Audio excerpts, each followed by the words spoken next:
What is up, ladies and gentlemen? I hope you guys are all having an amazing day. As you guys can probably tell from the title, I'm going to be doing a review over the Hoka Mach 4. Stay down with the game. I got no time for the drama, but they won't talk on my name now. Enemies wanna be friends with me. No, there ain't no way now. Boy, you should've just stayed down. No, there ain't no way now. I just be in my own lane now.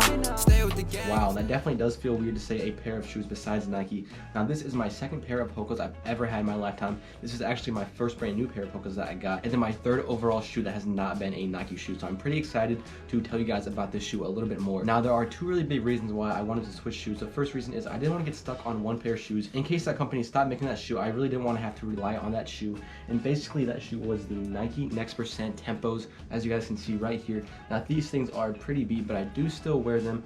I probably should stop, but as you can see at the bottoms, the rubber's coming off, the sides, the rubber's coming off. Now, these things, they squeak so much, so it does get pretty annoying to run, but these shoes are still going strong. I'll probably end up getting rid of them sometime in the next week or two. But yeah, as you guys can see, these things probably have about 500 to 600 miles on them. They're already losing their color. I try to spray paint them to give them some more color, and they're losing that already. But these are the shoes that I am coming from. And the second reason that I am switching from these Nike Tempos to these Mach 4s is because of price difference. These shoes basically do the exact same thing for me, except these shoes cost me $60 more. Well, actually $80 more, because I got a 15% student discount on these. Normally these are $200. When they came out, they were $200. That's what I spent on these, and they dropped down to I think $180 recently. But these shoes are at $130. You can pretty much get them anywhere at $130. And then if you go to a running store, they'll probably have a discount for high schoolers and college athletes, a 15% discount, somewhere right around there. But yeah, I was able to get this shoe for $108, which is pretty sick because, you know, these things do the same exact thing. Now, one difference between this shoe and this shoe is that these shoes right here have a carbon fiber plate in them, and these shoes do not. Now, this shoe might have a carbon fiber plate in it, but they feel the exact same. Now, this has a 10mm drop, and then this has half of that at 5mm drops. The foam on this is the Pro-Fly foam. It's my first time ever wearing it, and it actually feels really, really good. Now, one of the biggest things I look for in a shoe is a stability shoe. I want a shoe that's going to have a lot of cushion. It's not going to hurt my feet. And I also want a shoe that's going to help my arch. And the Nike Infinity Runs were the first shoe I have ever worn that had the perfect arch. And then after that came the Nike Tempos. These actually had a really good arch as well. And then after that, these Mach 4s have a really good arch as well. And the design of these is actually pretty cool. Now, anytime someone says Hoka, I always think of a huge, obnoxious looking shoe. And as you can see, this shoe is pretty big, but it's not much different looking than the Tempo Next Percent. As you can see, we have a huge heel back here, and the colors of these are actually pretty cool as well. I had the choice between 3 different colorways. I had all black at the store, they had this colorway, and then they had a cool red and white colorway. And I ended up getting this because I figured it would be hard to get dirty dark blue and then light green. I'll probably prove myself wrong, but as you can see, people really do like this color. I've already gotten multiple compliments of this, which is pretty awesome. You know, the one thing that I don't like about this shoe so far, I forgot to tell you guys, but I have about 50 miles in these shoes.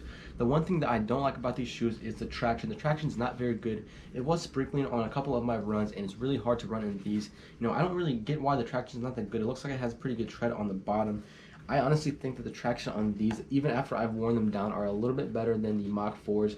So that's one thing that I don't like about the Mach 4s. I probably won't be able to do any gravel runs in these shoes because the bottom's so bad. So I'll probably have to stick to the Nike Infinity Runs on that. And the back of the Mach 4 shoe is actually pretty cool. As you can see, Nike did the thing where they started pointing the backs of their shoes right there. Now, this point is kind of rounded, but it's still a little bit of a point. And as you can see, Hoka kind of added to that, but they added an extra point.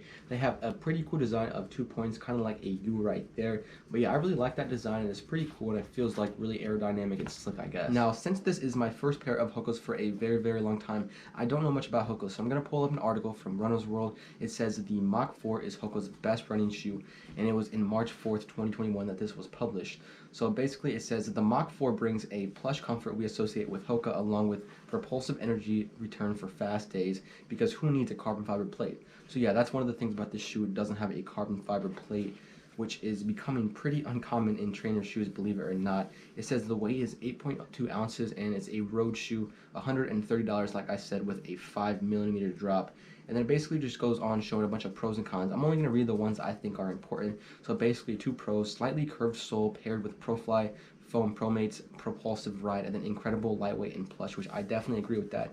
These shoes are very, very lightweight. And then the cons is obviously little traction in wet and wintry conditions. Like I said, it was sprinkling today, and it was very hard doing turns. I had to go really wide for all of the turns that I took. So I'm kind of dreading to see how these shoes do on gravel, because I'm going to do a lot of my runs on gravel. One more thing I want to mention is the shoelaces. You know, a lot of times you get brand new shoes and you tie them up, you go out for a run, and the most annoying thing happens. They either come untied or they're really loose. And I haven't had any problems with these shoes. You know, as I tie them, I never have to retie them in that run, only once a run. So it's pretty nice about that. And as you guys can probably see, there are a bunch of little holes in them. You know, not as much as the Next Percents that I'm used to, the Tempo Next Percents, but there are still a bunch of little breathability holes. And it's pretty crazy because they're pretty small, but they actually do a very good job. You know, I've been wearing pretty thick socks when I run in these shoes, just regular Nike socks. But yeah, my feet have not got warm yet, which is pretty surprising because I've been running in 80 to 85 degree weather the past couple of days. So yeah, the breathability is really good. You know, one thing that I really didn't notice until, you know, I just looked it up and someone said that in one of their reviews.